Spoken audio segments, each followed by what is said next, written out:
Hello viewers, Super GT here. So, update 1.43 has now arrived on the Gran Turismo Sport, and it brings with it the Red Bull Ring circuit with rainy conditions. Now, this spin here, plus this spin here, plus this spin here, kind of shows you that we were taking our time getting fully acquainted with the wet weather. But I'm going to take a couple of races here. This is an open lobby I did.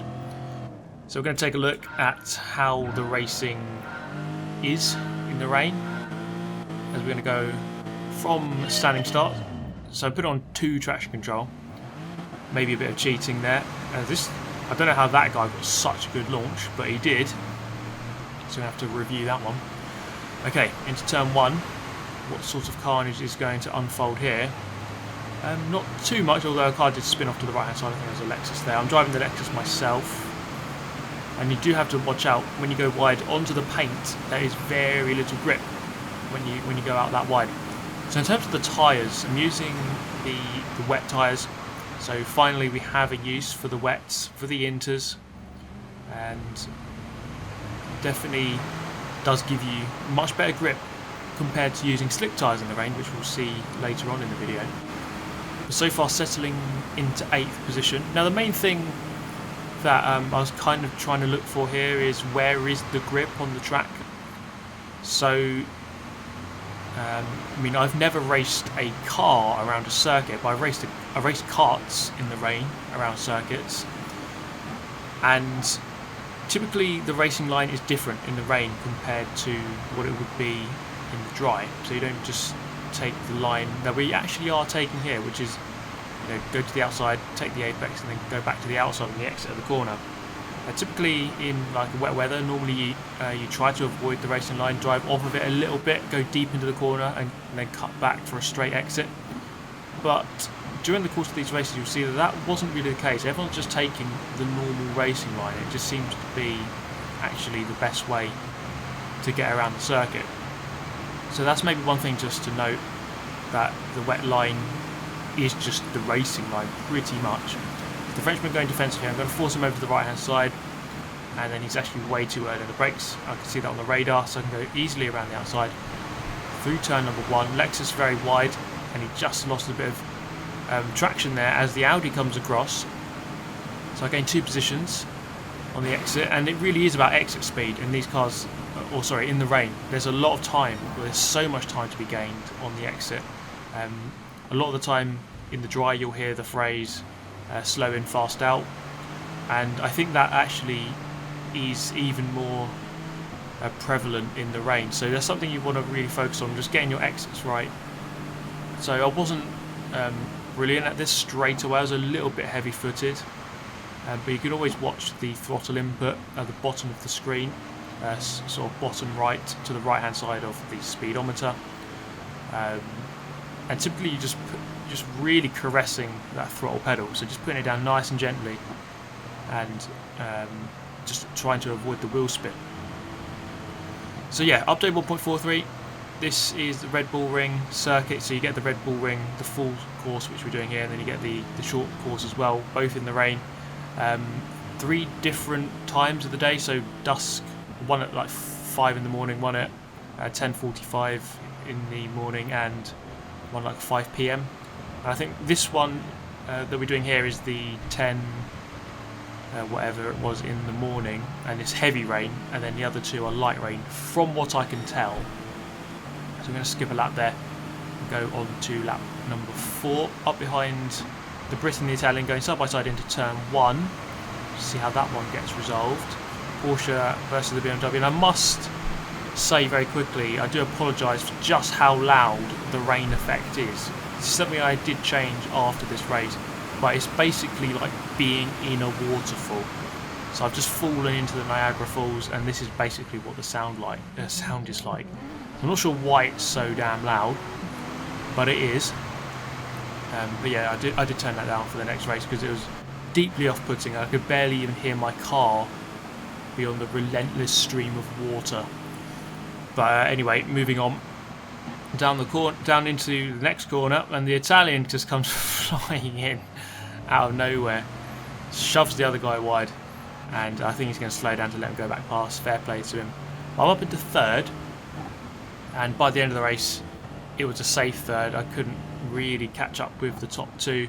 I say safe, but then Salaf kind of followed me all the way through to the end, and he was behind by just about or less than a second behind, so he kind of lurked there ominously but couldn't quite get past.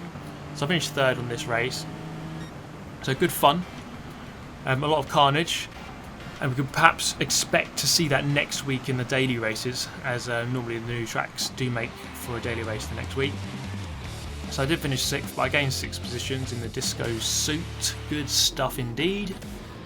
We go to the next race, and it's always fun to do a reverse grid. So this time, driving the Mercedes AMG.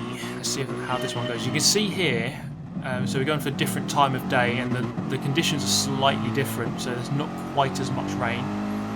So once again on the wet tyre, we could try the inters later. And as we go into turn 1, what is going to go off through here? Actually, a fairly clean start. Oh no, forget that. That guy's just going to go flying across. I think we've just lost control. And it's just one of those unlucky situations where you're just in the wrong place at the wrong time, not really doing anything wrong, and then someone has an accident, and then you just get involved in their accident. So we go down into 13th place as we head up into, I think it was officially turn 3, but the corner numbers here at this track are very, very unusual. So that really is turn 2, but it's actually, I think, officially 3.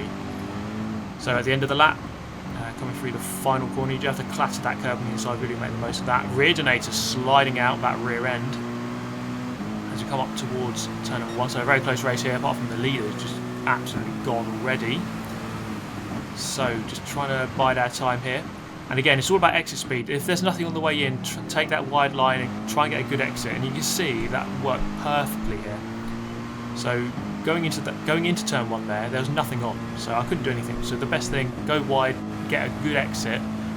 And I've just overtaken like 5 people on the way out of the corner. Up the inside, still not really much on here. Just got to give that guy space on the outside. And then it's a drag race. Judging by the radar, it was a 3-way there. I've just escaped in the lead of that group. Mercedes still right behind. I'm going to go defensive, force them to the outside. Braking on the 150. Normally in the dry here, you're braking at the 100 board, but in the rain, braking at the 150, and that seemed to be the best place to brake. Normally, yeah, you were braking, let's say, 25 to 50 metres earlier than normal. When the braking point was normally at the 100. So yeah, you can see how much of an extension the braking points have had added, and now that you have to brake early in the rain, of course. So sliding through the corner, you really do have to be very committed on the throttle, and that's something that I notice you don't want to be too sort of tentative on the throttle. You do have to kind of be smooth, don't want to get the wheel spin, especially in the low gears, but as soon as you get into the higher gears, like if 4, 5, 6, you can really hammer it, and just, even if you get a little bit sideways, it's not too bad of a thing. So looking up the inside of the Porsche into turn 1, slightly late on the brakes, he kind of just turns in anyway, a bit of a weird defensive move. Kind of had to turn before I got there, or not at all, but I get through anyway, up into 5th, as we then come up in towards the next corner. So there are a couple of settings that you have to change, or that are different throughout different settings in the game, or different modes in the game. So there's that about the grip. There's a grip setting, so you can have it on low or real, and it's set to real here. But in different modes, it changes between low and real. So that might explain why sometimes in different modes it is. The grip feels different, essentially, so you do have to watch out for that setting. Just make sure you've got the right setting on. So going for real here. So the curbs do feel pretty treacherous. You do have to be very careful when you touch them, especially if you get your tyres on the edge of the curb. That's where things get really, really frisky and dangerous. So you don't want to get you don't want to get too friendly with the exact edge of the curb. So the edge of the red and white, essentially, just right on the side of it. Sometimes that can send you into a nice auto spin. So looking at the back of second, or looking at the back of third, who is looking at the back of second, First place is 6 seconds ahead of me currently. Just gone through the penultimate turn and then down a quick little dip into the final corner. Drops off away nicely as we drop through there onto the main straight once again. So that is lap number 3 done. 8 lap race this time. I gave everyone an extra lap as it was a reverse grid race. So into turn 1, just sliding it in there. Actually, it kind of really pivots nicely as the Mustang goes flying off to the right hand side, off onto the grass. Okay, into the slipstream of the Lexus. He's going to cover the right hand side. I'll go left, and this is a really good example of getting good exit speed.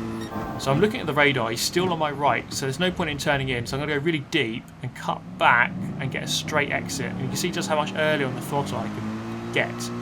I was almost going into the back of him. So I forced him to the inside. That let me pivot halfway through the corner, and I could just get a really good exit, just getting a straight exit, and get the move done on the way out of the corner. This is something that I've experienced in karting a lot. If you go back to my Rye House video from like a month or so ago, I was overtaking a lot of people coming out of corners rather than going in. So you'd force them to go in really narrow.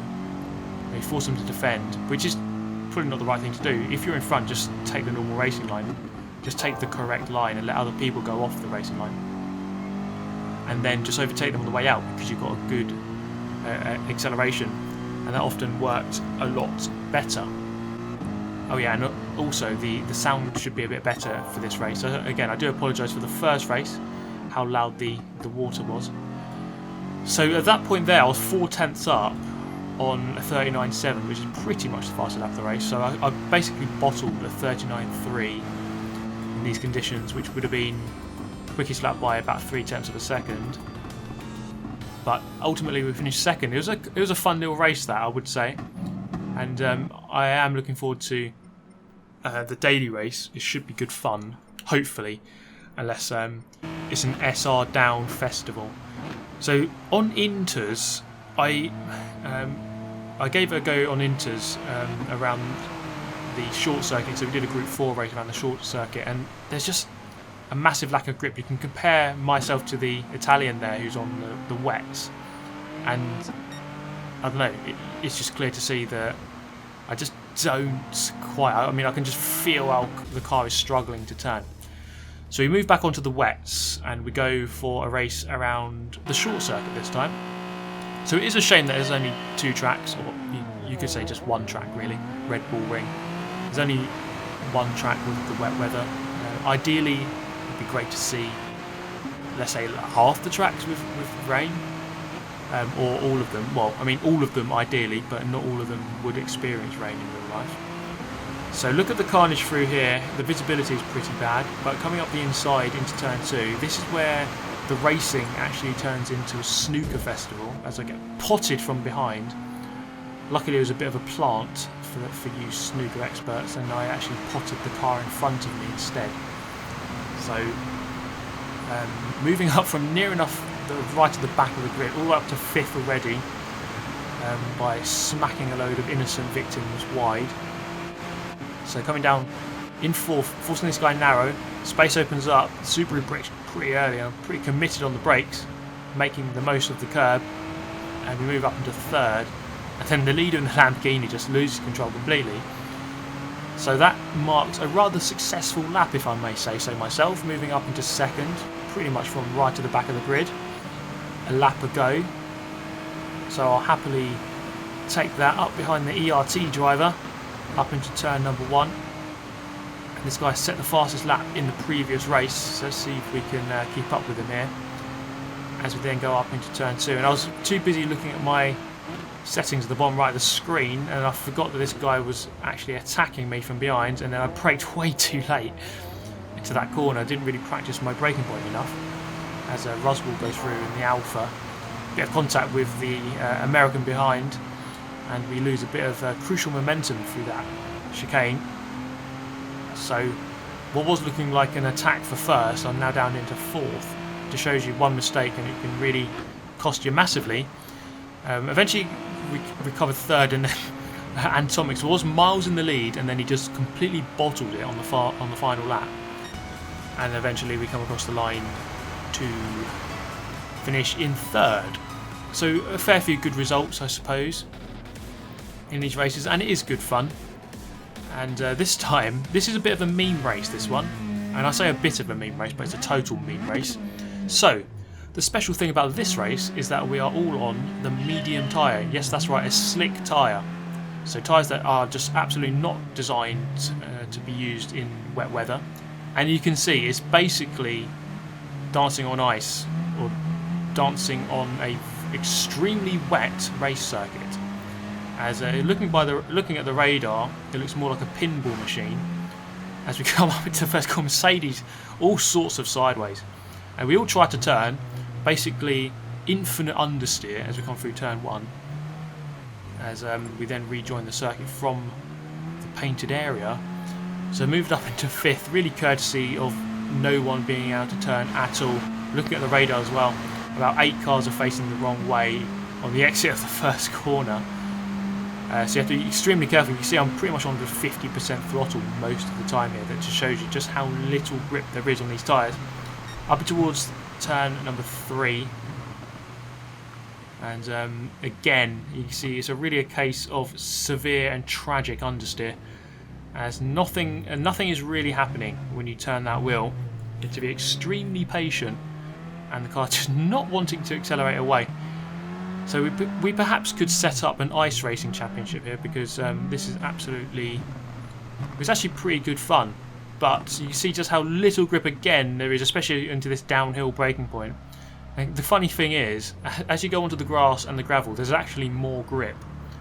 So you could technically start using the grass to turn in a little bit better. We're seeing an example of that here. Look, I'm understeering, touch the grass, oh, no more understeer, actually turns. So it's actually quite weird how that works. Because typically wet grass has basically zero grip. You see that in a lot of racing, people just slide wide for eternity when they go onto the grass. But here it actually gives you quite a lot of grip compared to the actual track. So strange developments. The guy who won, I guess he didn't get the memo about only use the slick tyres, please. So he won with the wets or inters. But that brings a close to this video pretty much. Just a quick little look at the new wet weather update. The first video back from since I've been back from New York. And again, just a massive thank you to all of you for supporting the channel. It was just a pleasure to be in New York, and that was only possible because of the support to these Gran Turismo Sport videos. But that is all from me. Thank you so much for watching as always. Let me know your thoughts on the video, on the update, and I'll see you in the next one. Thanks for watching. Goodbye.